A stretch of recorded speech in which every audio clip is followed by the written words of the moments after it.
வணக்கம் Dwarka TV channel நேர்களே, நான் உங்கள் அன்பான சயின்டிபிக் வேதிக் அஸ்ட்ராலஜர் அஸ்ட்ரோரஞ்சி பேசுகிறேன்.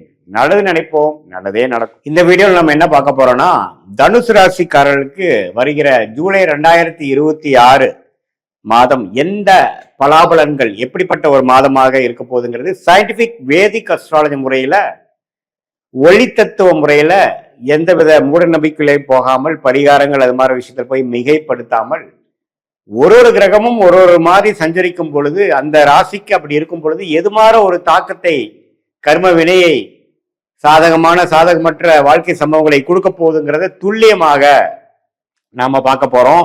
தனுசு ராசிக்கு ஜூலை 2026 எப்படி இருக்குன்னு பார்க்கும் பொழுது, ராசி அதிபதியாகிய குருவே வந்து 8ஆம் இடத்துல இருந்தாலும் உச்சம் பெற்றிருக்கிறார். சனி 4ஆம் இடத்துல இருக்கிறார், ராகு 3ல இருக்கார், கேது 9ஆம் இடத்துல இருக்கிறார். இந்த ஆண்டு கிரகத்தின் சஞ்சாரம் தப்பில்லை. சனியின் பார்வை ராசிக்கு இருக்கு, ஆனா குருவின் பார்வை ராசியிலிருந்து விலகிருச்சு. அப்படிங்கிறப்ப என்ன ஆகும்னா, தனுசு ராசிக்காரர்கள் ஃபீல் த ஹீட். ஹீட்னு என்ன? சில விஷயங்கள் அசௌகரியமாக இருக்கும். அது வேலை விஷயமா இருக்கலாம், குடும்ப விஷயமா இருக்கலாம், பண விஷயமா இருக்கலாம், ஹெல்த் விஷயமாக இருக்கலாம். பட் நீங்க ஏதோ ஒரு நோக்கி போறீங்க, ஒரு விஷயத்தை நீங்க பாக்குறீங்க, எதையோ வந்து அச்சீவ் பண்றதுக்கு நம்ம மெனக்கெடுறோம் அப்படிங்கிறது. அந்த சனியின் 10ஆம் பார்வை வருது. அது 4ஆம் இடத்துல இருக்கும் பொழுது வீடு, வண்டி, வாகனம், வேலை, தொழில் விஷயமாக நமக்கு கொஞ்சம் வேலை பளு இருக்கு, அதிகமா இருக்கு, அந்த ஸ்ட்ரெஸ் போயிட்டு இருக்குங்கிறது தெரியுது. அதே மாதிரி குரு வந்து 8ல இருக்கிறதுனால 2ஆம் இடம், 4ஆம் இடம், அதே சமயத்துல 12ஆம் இடத்தை பார்க்கறதுனால இடம் மாற வேண்டியது, ஒரு அலைச்சல், ஒரு டிராவலிங், ஒரு இடம் விட்டு இன்னொரு இடம் போறது, பல விஷயங்கள் ட்ரை பண்றது, செகண்டரி சோர்ஸ் ஆஃப் இன்கம் பாக்குறது, அது மாதிரி விஷயங்கள்லாம் கொடுக்கக்கூடிய அமைப்பு இருக்கு. ராகு 3லும் கேது 9ல இருக்கிறதும் தப்பு இல்லை. ஃபாதர் ரிலேட்டடான விஷயத்துல சில சிக்கல்கள் வந்து அந்த ப்ராப்பர்ட்டி ரிலேட்டடா கொஞ்சம் வரும். அதுக்கு வேணுங்கிற விஷயங்கள் நம்ம கொஞ்சம் எஃபோர்ட் போட வேண்டியது வரலாம். மாத கிரகம் எப்படி இருக்குன்னு பாத்தீங்கன்னா, சூரியன் வந்து 8ல மறைஞ்சு குருவோட சேர்ந்து இருக்கிறது நல்லதுதான். ராஜோகாதிபதி வந்து சூரியன் 9ஆம் இடத்துல இருக்கக்கூடிய 9ஆம் வீட்டு அதிபதி 8ல போய் குருவின் பார்வை பெறுகிறார். எப்ப? மாதத்தின் செகண்ட் ஹாஃப்ல இருந்து. அது வந்து ஓரளவுக்கு மறைமுக இன்கம், திடீர் ஜாக்பாட், அப்பா தாத்தா மூலமா வரவேண்டிய சொத்துல ஒரு ஆதாயம், வரவேண்டிய பணம் வந்து சேர்றது, ஷேர் மார்க்கெட்ல ப்ராஃபிட் வர்றது, சுபவிரயம் செய்து ஒரு லம்பா ஒரு ப்ராஃபிட் அடிக்கிறது, அது மாதிரி விஷயங்கள்லாம் வந்து வாய்ப்புகள் அதிகமாக இருக்கிறது உங்களுடைய தசாபுக்திகள் சப்போர்ட் பண்ணும் பொழுது. அதே மாதிரி செவ்வாய், ராஜோகாதிபதி செவ்வாய் 6ஆம் இடத்துல இருந்து 12ஆம் வீட்டு தன் வீட்டை பார்க்குது. வந்தீங்கன்னா கடன் நோய், வம்பு வழக்குகளை கொடுக்கக்கூடிய அமைப்பு. டிராவலிங் அப்போ கொஞ்சம் கேர்ஃபுல்லா இருக்கணும். அஜீரண கோளாறு, சூடுனால, ஹீட்னால வரக்கூடிய தொந்தரவுகள், டைஜஸ்டிவ் இஷ்யூஸ்லாம் வர வாய்ப்புகள் உண்டு.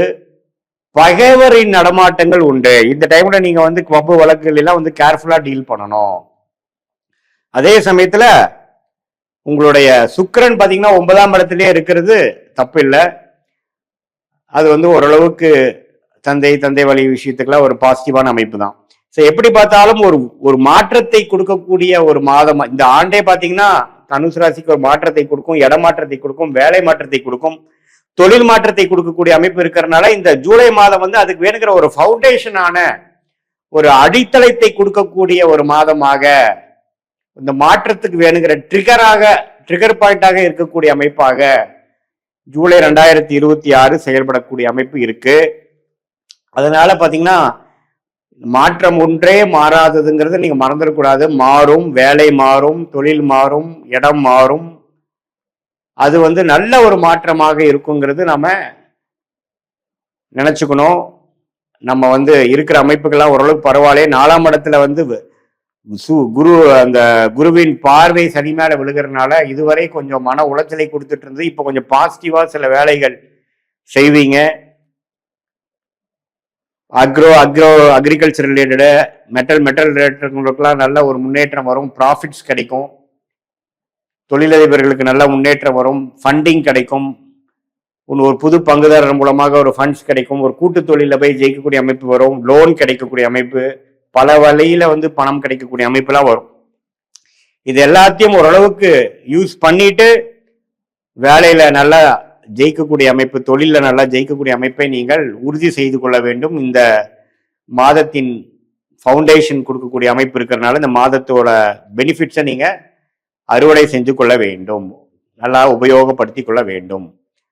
இது ஒரு பொதுவான பலன்தான். இந்த தனுசு ராசிக்கு இந்த ஆண்டு கிரகத்தை வைத்து மாத கிரகத்தை வைத்து ஒரு அற்புதமான ஒரு மாற்றங்கள் நிறைந்த ஒரு மாதமாக இருக்குன்னு சொல்றமே ஒழிய, உங்களுடைய பிறந்த தேதி, பிறந்த நேரம், பிறந்த ஊரை வைத்து வரக்கூடிய திருக்கணித பஞ்சாங்கத்துல ஜாதகத்தை போட்டு அடுத்த வரக்கூடிய தசா புக்திகள் எப்படி இருக்குன்னு பார்க்கும் பொழுது சயின்டிபிக் வேதிக் அஸ்ட்ராலஜி முறையில துல்லியமான முறையில நம்ம அதை பார்த்து வரக்கூடிய எதிர்காலம் எப்படி இருக்கு, ஷார்ட் டேர்ம் எப்படி இருக்கு, லாங் டேர்ம் எப்படி இருக்குதுங்கிறதை துல்லியமாக கணித்து எந்த விதத்தையும் மிகைப்படுத்தாமல் எது மாதிரி சாய்ஸஸ் நமக்கு கண்ணுக்கு முன்னாடி தெரியுது, எதை நம்ம எடுக்கலாம், எது நமக்கு பிராப்தமாக இல்லை.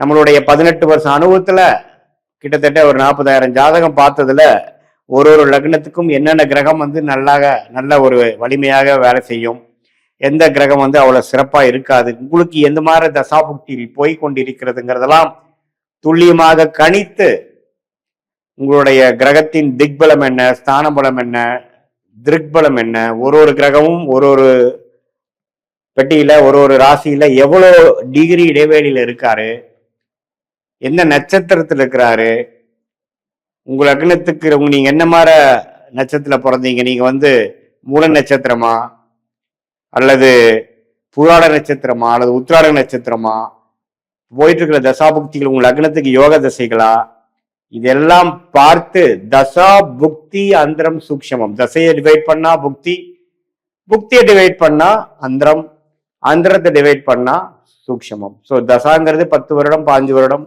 புக்திங்கிறது 2 வருடம் 3 வருடம், அந்தரங்கிறது 4 மாதம் 5 மாதம் 6 மாதம், சூக்ஷம்ங்கிறது வாரக்கணக்குல அடுத்து வரக்கூடிய விஷயங்கள் என்னங்கிறது நம்ம தெரிந்து கொண்டு அதுக்கு தகுந்த மாதிரி நம்ம வாழ்க்கை முடிவுகளை எடுப்பேயானால், நம்ம எடுத்து அதுக்கு தகுந்த மாதிரி நம்ம திட்டமிட்டோம் என்றால் தேவையற்ற பண விரயங்கள், தேவையற்ற சமய விரயங்களை தவிர்த்து வாழ்க்கையில் எளிதில் எதிர்நீச்சல் போடாமல் நம்மளுடைய பிராப்தம் என்னவோ அதுக்கு தகுந்த மாதிரி வாழ்க்கையில் வேணுங்கிற வேலைகளை செய்து, முயற்சிகளை செய்து, திட்டமிட்டு வாழ்க்கையில் நம்மளுடைய சயின்டிபிக் வேதிக் அஸ்ட்ராலஜி முறையில என்ன மாதிரி ஒரு விஷயத்தை நம்ம சொல்றோமோ அதுதான் பாஸ்ட்லயும் சிங்க் ஆகும். ஃபார் எக்ஸாம்பிள், நம்ம அஸ்ட்ராலஜி அப்பாயின்மெண்ட்ல பாத்தீங்கன்னா பாஸ்ட் நம்ம பேசிட்டு ப்ரெசென்ட் வரும்போது அந்தந்த பாஸ்ட்ல எந்தெந்த பிரச்சனைகள் வந்தது, எதனால அந்த டைம்ல அஃபெக்ட் ஆச்சு அப்படிங்கறதெல்லாம் பார்த்து ப்ரெசென்ட்டுக்கு வரும்பொழுது நம்ம சிங்க் ஆயிடுவோம்.